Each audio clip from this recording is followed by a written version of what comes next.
le Seigneur, titre en français de cette pièce musicale que nous venons d'entendre. Bienvenue et bonjour à chacun d'entre vous à ce culte de l'église protestante d'Anguin et de la vallée de Montmorency. Aujourd'hui, dans cette période qui suit Pâques et qui précède la Pentecôte, nous sommes sur le chemin du ressuscité, ou je devrais peut-être dire les chemins du ressuscité. Deux hommes étaient en chemin. Ils ont quitté Jérusalem, ils se dirigeaient vers Emmaüs. Ils partageaient des souvenirs. Mais ils parlaient bas, ils étaient abattus. Un échec profond habitait leur mémoire. Une ombre plane sur leur histoire. Un troisième homme les rejoint sur la route. Il commence par les écouter, puis il prend la parole. Il leur ouvre les yeux. Il leur ouvre les Écritures.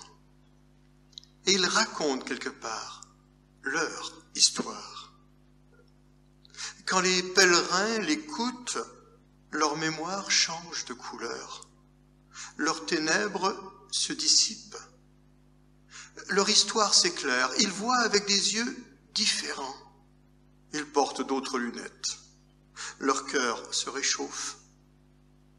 Un peu plus tard, ils comprendront.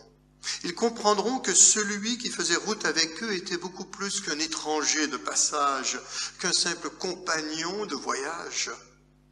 Le ressuscité partageait leur pas, et ils ne le savaient pas. Rassemblés en ce jour, nous allons nous aussi ouvrir les Écritures, en quête de sens et d'esprit, dans l'attente d'une parole de vie. Alors prions. Oui, Seigneur, tu es au milieu de nous et tu partages notre chemin. Qu'on le sache ou non, qu'on le ressente ou non, que l'on sente ou non, tu es là, à nos côtés. Alors que s'ouvrent nos yeux pour mieux te voir, pour mieux te contempler, mets ta lumière dans nos regards. Que s'ouvre notre intelligence, donne du sens à notre mémoire. Que s'ouvre notre cœur, que tu puisses être le sel de notre histoire. Et nous t'offrons un peu de notre temps, de nos pensées, de nos murmures, de nos chants en cette journée. Jour de joie, ainsi étaient considérés les dimanches. Et je vous invite à chantonner. Jour de joie sur un rythme particulièrement moderne, mais facile à saisir.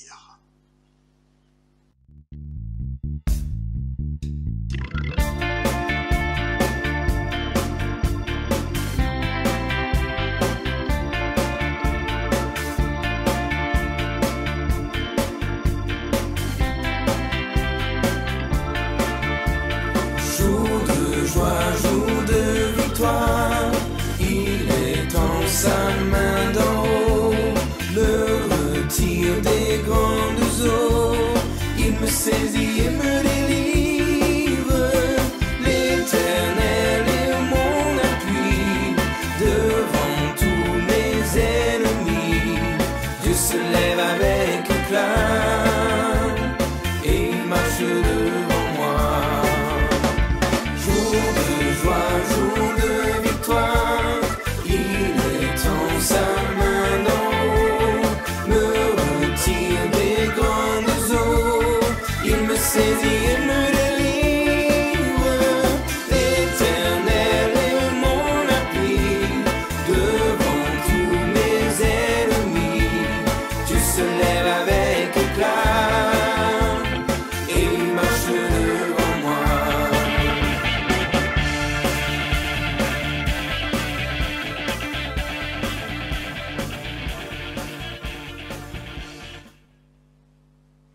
Lisons dans Luc chapitre 24, versets 13 à 32.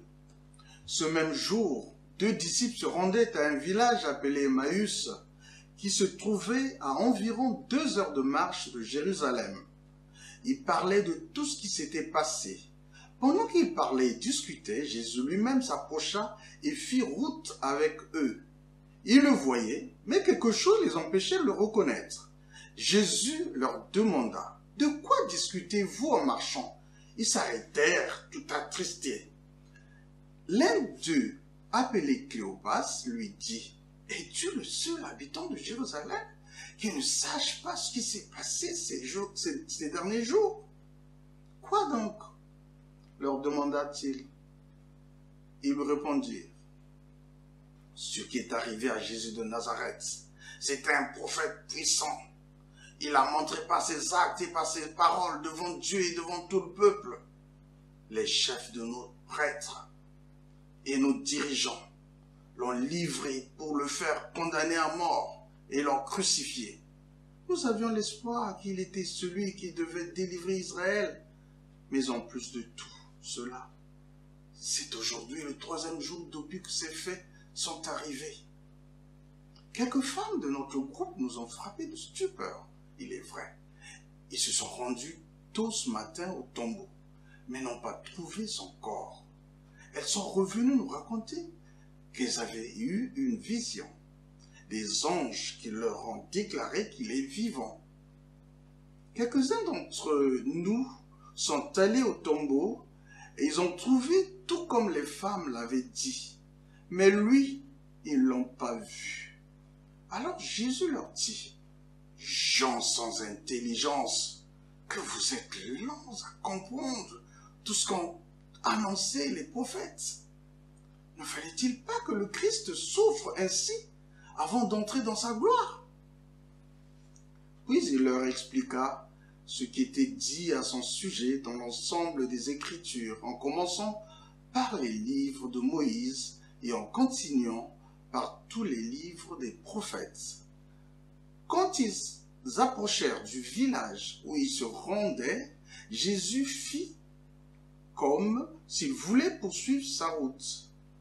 Mais ils le retinrent avec insistance en disant, « Reste avec nous, Seigneur, car le jour baisse déjà et la nuit approche. » Il entra donc pour rester avec eux. Il se mit à table avec eux, prit le pain et dit une prière de bénédiction. Puis il partagea le pain et le leur donna. Alors leurs yeux s'ouvrirent et le reconnurent, mais il disparut de devant eux. Ils se dirent l'un à l'autre, « N'y avait-il pas comme un feu qui brûlait au-dedans de nous quand il nous parlait dans le chemin et nous expliquait les Écritures ?» Amen. Merci à Laurent Loassou pour la lecture du texte d'aujourd'hui. Ce passage des disciples sur le chemin d'Emmaüs de l'évangile de Luc. Laurent est actuellement, il est pasteur à Brazzaville, au Congo, et actuellement en France, à cause du confinement, retenu avec nous. Alors que le Seigneur puisse bénir sa famille qui est là-bas au pays, et lui-même avec son épouse qui se retrouve un peu coincé ici.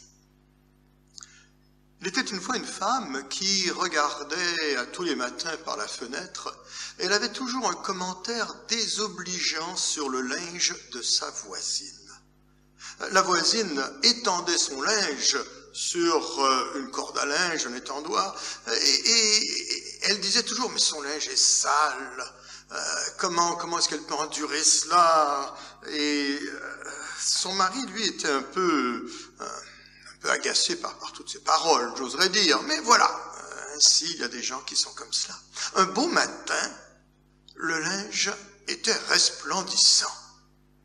La femme, regardant par la fenêtre, se dit, mais est-ce qu'elle a utilisé un nouveau détergent super blanc, quelque chose de particulièrement efficace, ou est-ce que quelqu'un d'autre est venu faire le lavage à sa place? Et son conjoint de dire, non, ce matin, je me suis levé très tôt et j'ai lavé les vitres de nos fenêtres. Cette petite histoire peut trouver plusieurs applications. Qu'est-ce qui nous permet de mieux voir? Ou j'oserais dire, d'ouvrir les yeux? Parce que dans notre histoire de ce matin, il ne faut pas tant se poser la question « Comment se fait-il qu'ils ne l'ont pas reconnu, ce personnage qui marche avec eux ?» Mais la question doit plutôt être « Qu'est-ce qui a permis qu'ils le reconnaissent ?» Ils sont deux. Ils sont deux en chemin, deux à marcher. L'un porte un nom, Cléopas. L'autre n'en a pas. Ou du moins son nom n'est pas donné. Il pourrait quelque part être n'importe qui. Il pourrait être quelque part être l'un d'entre nous. Ils ne sont ni les premiers ni les derniers à marcher. Et ils parlent, ils discutent. Parfois, en marchant avec quelqu'un, on reconstruit le monde, on fait une recension du passé, on évalue l'avenir. Eux, ils cherchent le sens des événements un peu dramatiques qui se sont déroulés. Quel sens trouver à ce qui les dépasse, à un certain inexplicable? Il y a cette phrase au verset 21. Nous espérions qu'il était celui qui allait délivrer Israël. Deux mots dans cette phrase. Ce terme d'espérance et ce terme de délivrance. Délivrer de quoi? Délivrer de qui? Délivrer à l'époque, bien sûr, délivrer des Romains qui sont là et qui exercent tout leur pouvoir. Mais on pourrait élargir cela. Délivrer des rois de la finance, délivrer de l'égoïsme qui nous tient si étroitement liés, délivrer de nos orgueils, délivrer des mensonges, des fake news qui circulent, délivrer du Covid-19, délivrer des fausses fraternités, des apparences, délivrer de tout cela. Leurs espérances est réduite à néant. Ils espéraient quoi? Ils espéraient un monde meilleur. Ils espéraient plus de dignité humaine. Ils espéraient plus de fraternité, plus de justice, plus d'égalité. Ils espéraient ce que beaucoup de gens quelque part espèrent.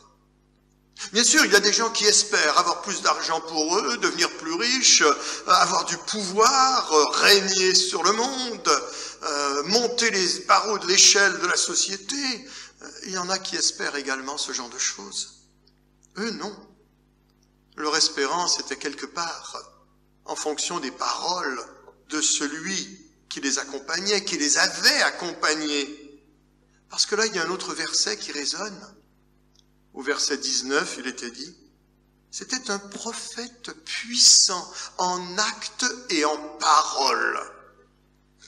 Ça nous rappelle un autre passage où il est dit qu'il parle avec autorité. Il y a quelque chose chez ce paysan de Galilée, chez ce fils de David, chez ce Messie qui se présente, il y a quelque chose. C'était pas seulement des discours. C'était pas seulement de belles paroles, non. Jésus vivait ce qu'il disait. Et il disait ce qu'il vivait. Et il leur avait parlé de Dieu. Il leur avait pas parlé d'un Dieu lointain, distant. Non. D'un Dieu assis sur un gros nuage. Non. Il leur a parlé d'un Père. Avec toute cette notion de proximité et d'intimité qui peut être rattaché à cela. Un Père qui appelle chaque être humain à devenir son enfant.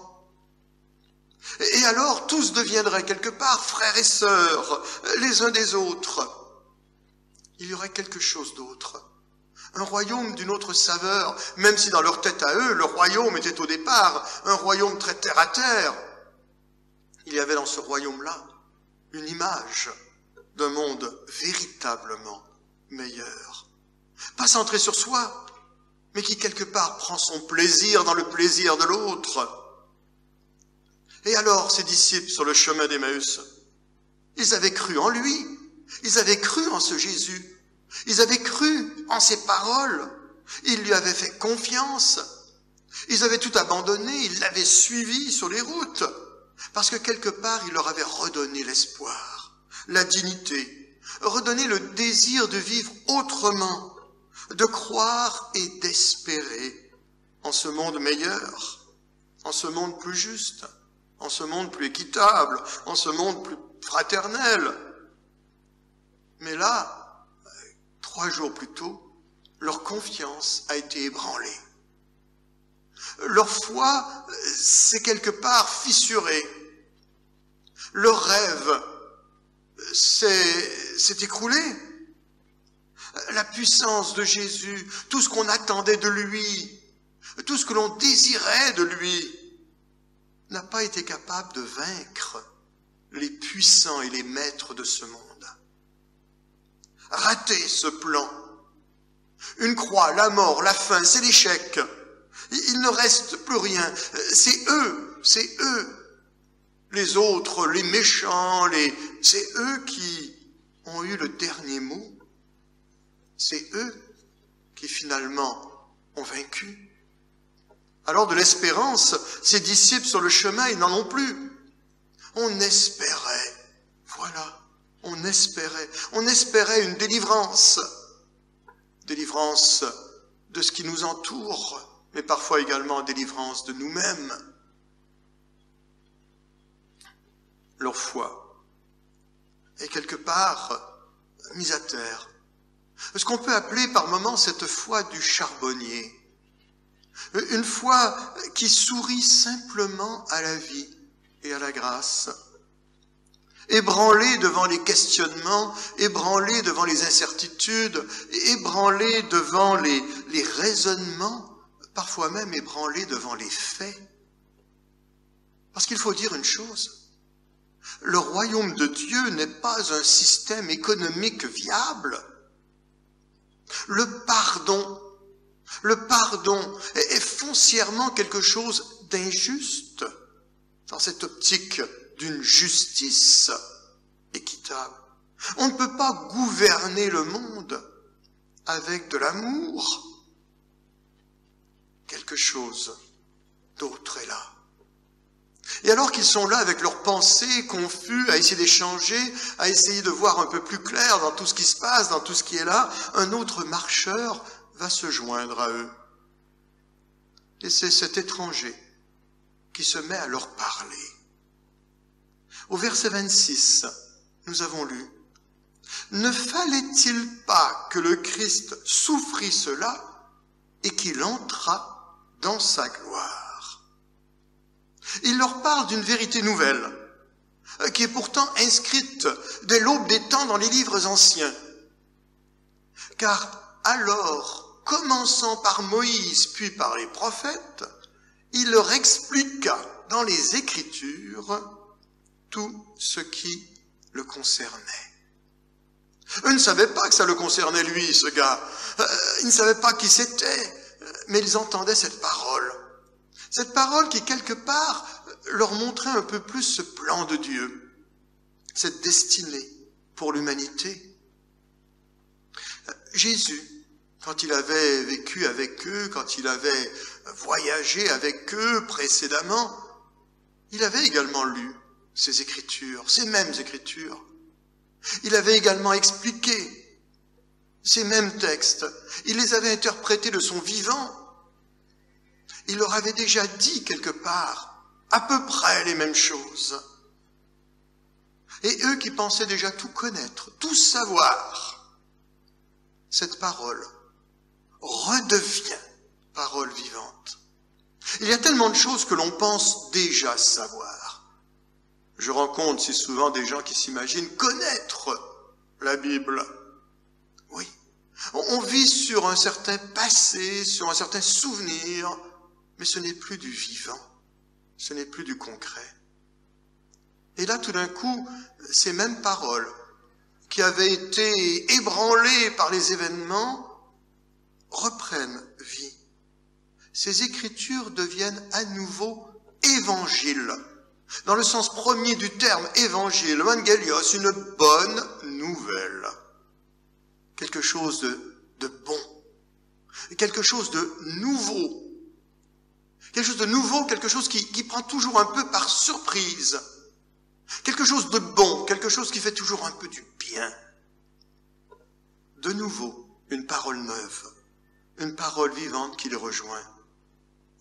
Et alors il y a un petit quelque chose qui commence à brûler dans leur cœur, qui éveille leur esprit, qui stimule leur foi. Il leur a parlé peut-être d'Abraham, du sacrifice d'Isaac, que Dieu arrêta son bras, de l'agneau pascal, de la Pâque célébrée, de la libération de l'esclavage. Il aura peut-être parlé du prophète Ésaïe, de l'attente du serviteur, à la fois serviteur glorieux tel qu'on le retrouve dans certains des psaumes, mais également serviteur souffrant qui devait être rejeté avant d'être élevé. L'étranger qui est là leur devient presque familier. Il veut continuer son chemin, ils ont marché jusqu'à ce qu'il commence à faire nuit. Et alors qu'il veut poursuivre, ils leur disent « Non, arrête, viens avec nous. Rentre chez nous, viens. La nuit est là, tu peux pas continuer. » Et là, ils l'invitent chez eux. Ils vont partager le pain. Il y a une expression qu'on utilise en français, devenir compagnon. Littéralement, à l'origine, les compagnons, c'est ceux qui partageaient le pain ensemble. Parce que c'était quelque chose de très important, de très précieux, de pouvoir partager ensemble le pain, de pouvoir simplement s'ouvrir véritablement, devenir amis de l'autre. Et là, autour de cette table, il y a quelques éléments qui prennent place. Ce qu'ils avaient ressenti se confirme, s'approfondit. Une présence va s'imposer à eux et à leur cœur. À nouveau cette phrase. Est-ce que ça ne brûlait pas en dedans de nous? Présence de cette même puissance d'amour que Jésus leur avait offerte. Le verset dira, leurs yeux s'ouvrirent. Ils voient donc à ce moment-là avec le cœur. Ils saisissent autre chose. Ce que Saint-Exupéry mettra dans la bouche du renard, enseignant le petit prince, pour lui dire que l'essentiel est invisible pour les yeux. L'on ne voit bien qu'avec le cœur.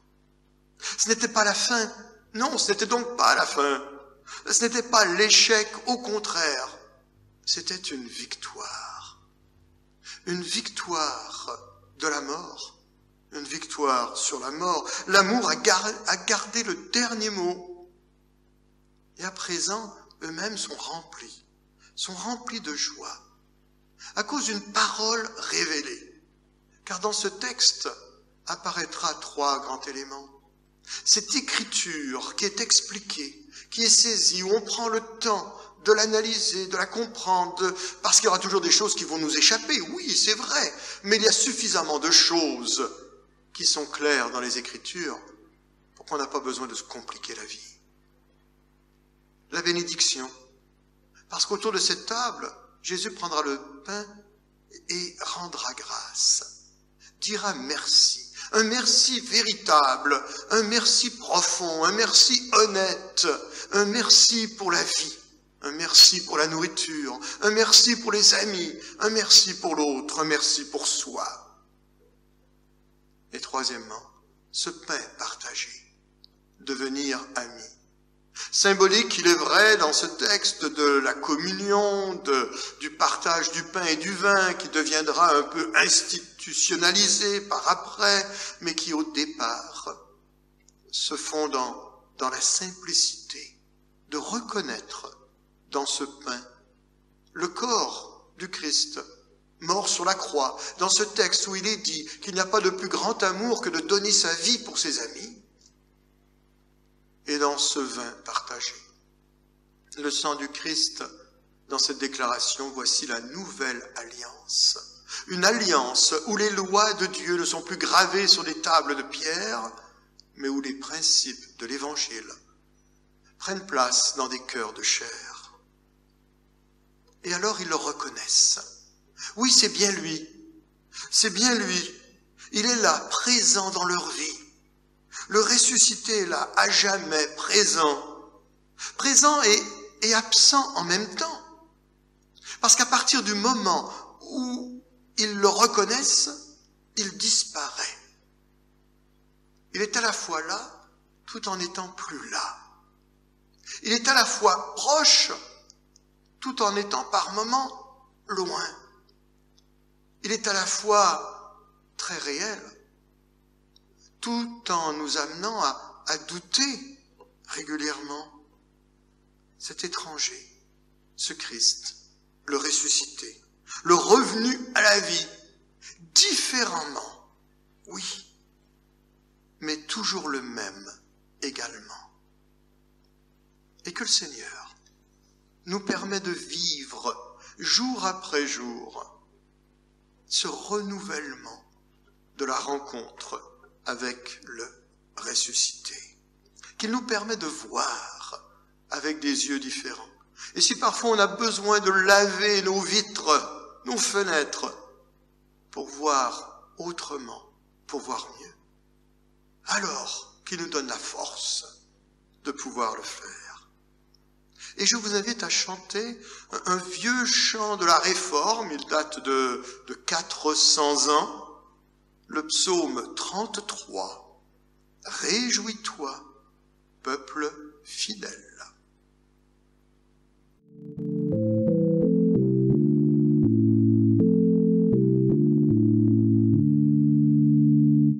Réjouis-toi, peuple fidèle, acclame Dieu à pleine voix. Sa louange séante et belle, dans la bouche des hommes d'oie.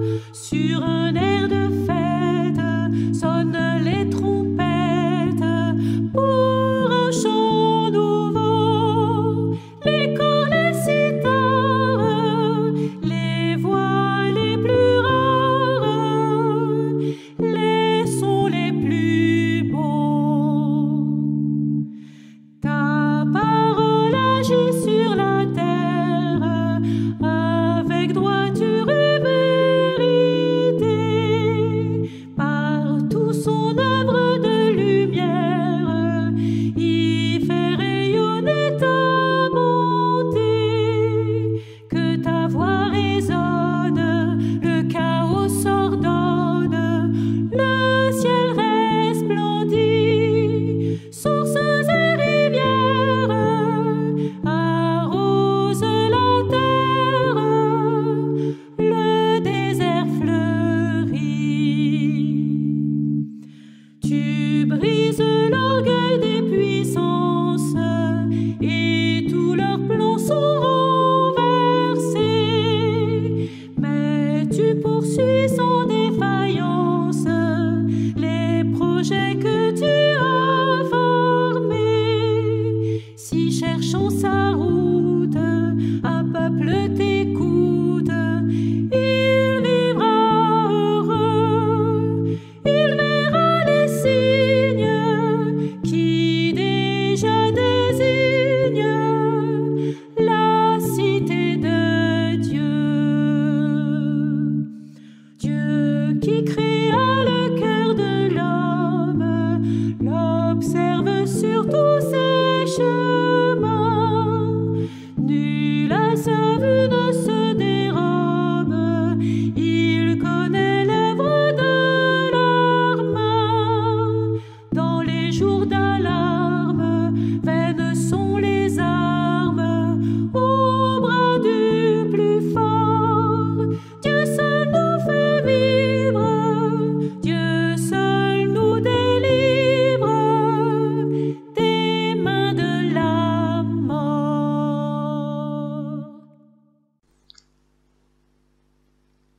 Nous arrivons au terme de ce culte, occasion de prier à nouveau. Un jeune homme entre en rêve dans un magasin. Derrière le comptoir, il y a un ange qui se tient là. Le jeune homme lui demande « Que vendez-vous » L'autre peut lui répondre « Tout ce que vous désirez ». Alors le jeune homme commence à énumérer. « Si vous vendez tout ce que je désire, alors j'aimerais bien la fin de la guerre dans le monde, la fin des bidonvilles en Amérique latine, l'arrêt bien sûr de la pandémie qui nous affecte en ce moment, l'intégration dans la société de tous les marginaux, SDF, du travail pour tous les chômeurs, plus d'amour et de vie communautaire dans les associations, dans les églises. » L'ange lui coupe la parole. Il dit « Attendez, monsieur, vous m'avez mal compris. Ici, nous ne vendons pas de fruits, nous ne vendons que des graines. » Ces petites graines qui sont à semer, ces petites graines qui poussent tranquillement, qu'il faut arroser, qu'il faut entretenir. Il m'arrive parfois de dire que Dieu n'a pas d'autre main que nos mains, pour tendre la main, pour faire du bien. Dieu n'a pas d'autres yeux que nos yeux, pour regarder avec bienveillance, pour faire un clin d'œil à quelqu'un. Dieu n'a pas d'autre bouche que nos bouches pour proclamer une parole qui fait du bien, pour prononcer une parole qui relève. Dieu n'a pas d'autres oreilles que nos oreilles, pour écouter avec attention ou refuser d'écouter lorsque cela ne se prête pas. Dieu n'a pas d'autres pieds que nos pieds, pour agir, pour avancer. Dieu pourrait très bien se passer de nous, mais il préfère compter sur nous. Nous avons cette responsabilité quelque part. Une autre personne disait que l'on puisse mettre des jambes à nos prières. Car la prière n'est pas seulement une question de demander, elle peut être cela, bien sûr. Mais la prière est avant tout une question de discerner. C'est-à-dire, parmi toutes nos idées qui circulent, que je puisse moi-même être un artisan de la prière que je prononce. Il nous arrive parfois de réciter le Notre Père, que ce ne soit pas une prière récitée uniquement par cœur, mais qu'elle puisse être également de tout notre cœur. Lorsqu'on dit « Notre Père qui es aux cieux », bien sûr qu'on veut parler à Dieu de la terre, de sa violence, de ses misères. On veut également, et on espère, que les gens puissent le reconnaître comme Père, et par le fait même qu'ils se découvrent, frères et sœurs. Qu'ils aient à cœur de laisser la place à Dieu dans leur vie, afin que le nom de Dieu soit confessé, reconnu et sanctifié. Que l'on puisse poser des gestes de réconciliation et de paix, qui puissent devenir des signes du royaume de Dieu sur terre, des signes de ton règne qui vient. Que ta volonté, Seigneur, ne soit pas de belles paroles qu'on trouve dans les Écritures, mais qu'elle soit faite sur la terre. Que cette parole devienne réelle, comme elle peut l'être au ciel. Aujourd'hui, des hommes meurent de faim, alors que d'autres sont repus et obèses. Apprends-nous à partager le pain que tu nous donnes. Aujourd'hui, des hommes vivent dans la violence et l'oppression. Nous te prions pour la réconciliation.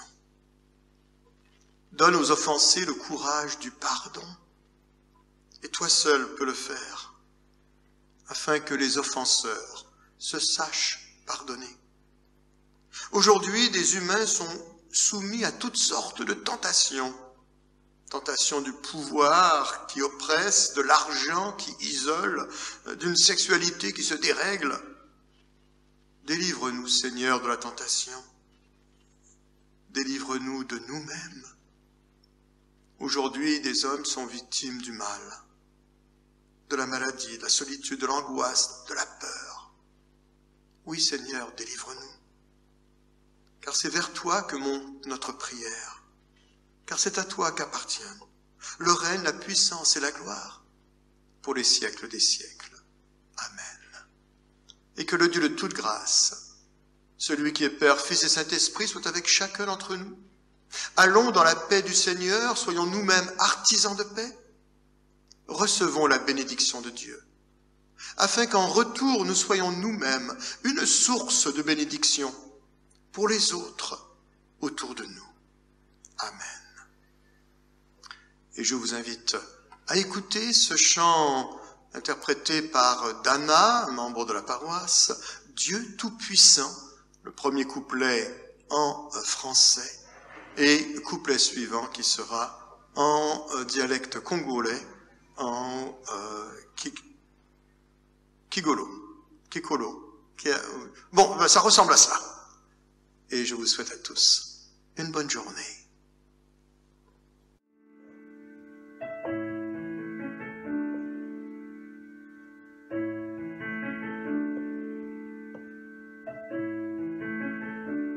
Dieu Tout-Puissant, quand mon cœur considère tout l'univers créé par ton pouvoir, le ciel d'azur, les éclairs, le tonnerre, le clair matin ou les ombres du soir, de tout mon être alors se lève un chant.